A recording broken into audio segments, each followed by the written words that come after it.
Bismillahirrahmanirrahim. Welcome to our channel Free Islamic Education Groups. Maryam Safdar and team presenting you memorizing Suratul Fatiha, lesson number 5.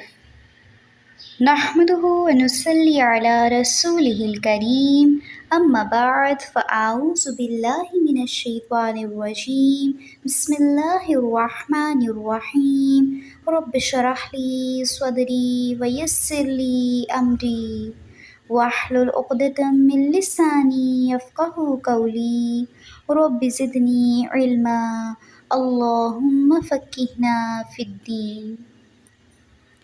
Assalamu alaikum wa rahmatullahi wa barakatuhu. Dear students, कैसे हैं आप सब? आज हम इंशाअल्लाह सूरतुल फातिहा आयत number 5 करेंगे.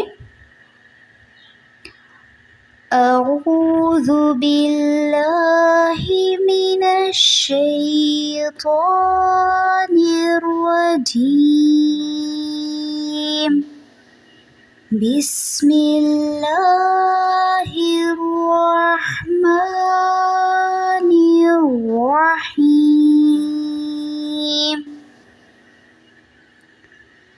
इहदीना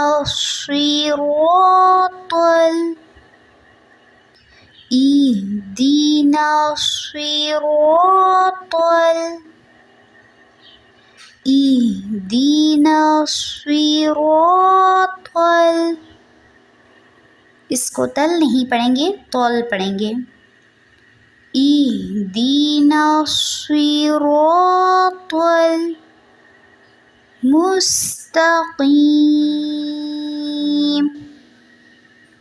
मुस्तकीम.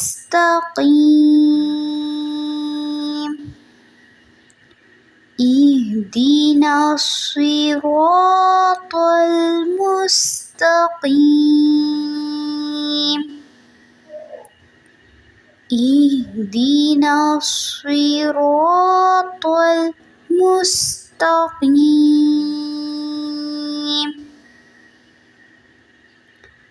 इसमें जो हा है ईदी में, ये मोटा अदा होगा. इहदीना सिरातल मुस्तकीम.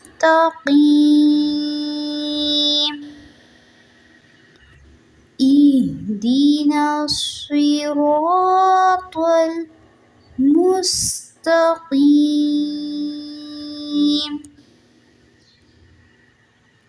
अब इसका तर्जुमा देख लेते हैं.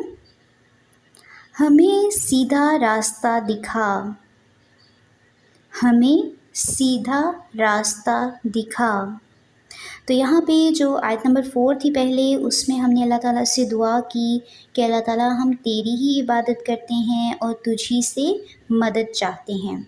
और हम ख़ास तौर पे क्या तुझसे दुआ मांगते हैं और तुझसे मदद क्या चाहते हैं कि हमें सीधा रास्ता दिखा. तो अल्लाह सुब्हानहु व तआला ही हैं जो हमें सीधे रास्ते की तरफ रहनुमाई कर सकते हैं. वरना अगर हम लोगों पे भरोसा करने लगें और लोगों से सीधे रास्ते की तवक्को करें तो हर कोई अपने नज़रिए से हमें एक अलग रास्ता दिखाएगा. लेकिन जब हम डायरेक्ट अल्लाह सुब्हानहु व तआला से मदद मांगते हैं तो अल्लाह ताला हमें सीधे रास्ते की तरफ रहनुमाई करते हैं.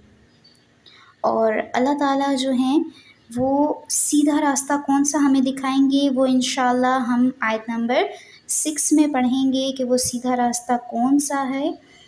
और अभी तक जो हमने 5 आयत की हैं अल्हम्दुलिल्लाह, इसका तर्जुमा भी अच्छी तरह से रिवाइज़ करते रहा करें और पिछले लेसन्स को भी सुनें ताकि अगर किसी को नहीं सही से समझ आई तो वो दोबारा अच्छी तरह से समझ सके. और उसके बाद आज हमने अल्हम्दुलिल्लाह आयत नंबर 5 की है. इंशाल्लाह अपने नेक्स्ट लेसन में हम आयत नंबर 6 करेंगे. सुब्हानकल्लाहुम्मा व बिहम्दिका नशहदु अल्ला इलाहा इल्ला अंता नस्तगफिरुका व नतूबु इलैक. अस्सलामु अलैकुम व रहमतुल्लाहि व बरकातुहू.